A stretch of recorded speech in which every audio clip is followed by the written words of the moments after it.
Want to welcome to the program from the Daily Caller, CJ Ciaramella. And CJ, thanks for joining us tonight, sir. Thanks for having me, Cam. How's it going? It's excellent. I'm so glad you could join us. You posted a fascinating story this afternoon at the Daily Caller. Gun crime continues to decrease despite increase in gun sales. Now, I know that the folks at the Brady Campaign are probably scratching their head over this. How could it be? We've got more gun owners and yet fewer crimes committed with firearms in this country over the past couple of years. The Brady Campaign contends that there's not actually more gun owners, but that there's been more gun sales, which is disputable. But nevertheless, there was a large increase in gun sales in about 2009. As I'm sure your listeners know well, there was a large increase in guns, especially ammo, in 2009. Made it very hard to get ammo for a while. But the FBI just released its crime statistics for 2010, and it showed a 14% drop in firearm murders from the previous year, which continues a downward trend since 2006. Firearm murders have been declining since 2006.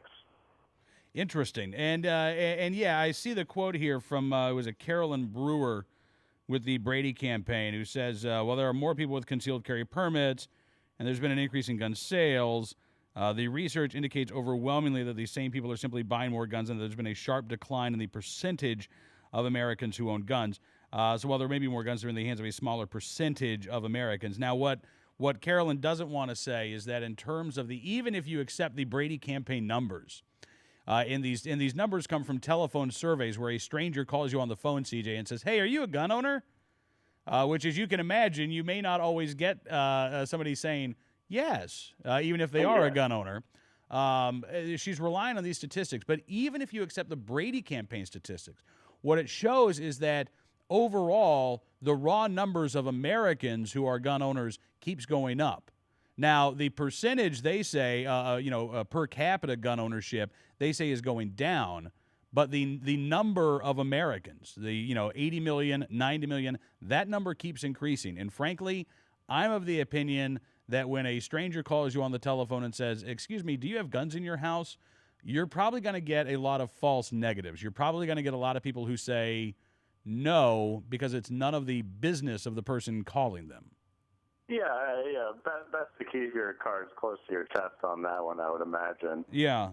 And so, okay, but leaving aside the statistical argument about how many Americans are owning firearms, as you say, there are more guns in the hands of Americans than there were 3 years ago, and yet crimes in which firearms are used, that number keeps going down. That's indisputable. Yeah. Oh, keep going. Well, I mean, that like I said, I mean, that's indisputable. And you point out that when you talk about homicides in which a firearm was used, of the top 3 states, two of them have pretty restrictive gun control laws. Yeah, the top 3 states for gun murders in 2010 were, in order, California, Texas, and New York.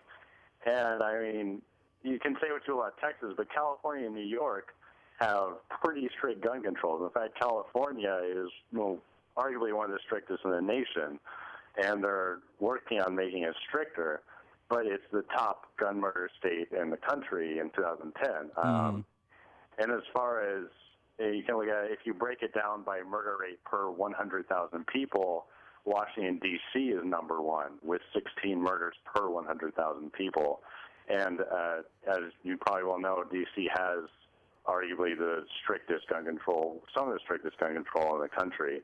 Yeah, no, I agree with that. I mean, even after the Heller decision, this is one of the reasons why, the NRA filed suit after the Heller decision in D.C., because the post-Heller gun laws are still so restrictive that it's virtually impossible for you to become a new legal gun owner in the District of Columbia. There's one guy who does firearms transfers, and last I heard, he didn't have a building to operate out of, so he couldn't actually conduct any transfers. There are no gun stores in the district, so if you're a resident of D.C., in order to become a legal gun owner, you're going to have to go to Maryland, you're going to have to go to Virginia, you're going to have to buy a firearm, have it transferred back into the district to the one guy who does that, and as I said, right now, he's not doing it. So good luck. I mean, practically speaking, there is no way for somebody to become a gun owner right now in the District of Columbia legally. Yet, oddly enough, there's a high rate of gun violence. Wait, how does that happen, CJ? I mean, again, you're telling me the really restrictive gun control laws also are in place in a city with a lot of crime committed with firearms? It's strange that the Brady campaign, their explanation was that D.C. is bordered by Maryland and Virginia, which have looser gun control. So obviously people are bringing in guns from there. But that leaves out the whole argument that people in the district who want to legally own guns are left out in the cold. It's an interesting situation. Well, I mean, it is, and frankly, I mean, what the statement from Carolyn Brewer that you cite in your story, you say she says you've got states with weaker laws right at the border, and have populations that are constantly coming in and out. Chicago's right next to Indiana, which has almost no gun laws, and as you point out, likewise, Washington D.C. is sandwiched between Maryland and Virginia. Now, I find it strange, CJ, that argument is used when you can go right across the border from Washington, D.C. into Northern Virginia, a place with gun laws that make the Brady campaign cry. And what you're going to find is a much safer place statistically, a lot less violent crime. So I'm always puzzled why their argument is, well, these places with the really loose gun laws right next to the places with the really strict gun laws, and yet strangely, it's the places with the really strict gun laws that have the high violent crime rate. Places like Northern Virginia, really safe places to live by and large. Yeah, I mean it's hard to conclusively point to any evidence because there's the saying goes there's three kinds of lies: damn lies, and statistics. You can't prove any correlation, much less causation, for having looser, stricter gun laws affecting the crime rate. But you can look at it, and D.C. has high gun violence, Virginia less gun violence. It just boggles the mind sometimes. Yeah, well, like I said, it's fascinating. I'm glad that you broke down the numbers. We had talked about when these numbers came out, the fact that violent crime overall had dropped in this country, but the fact that crimes involving the use of firearms has dropped as well, I think, again, is just more evidence that more guns does not equal more crime.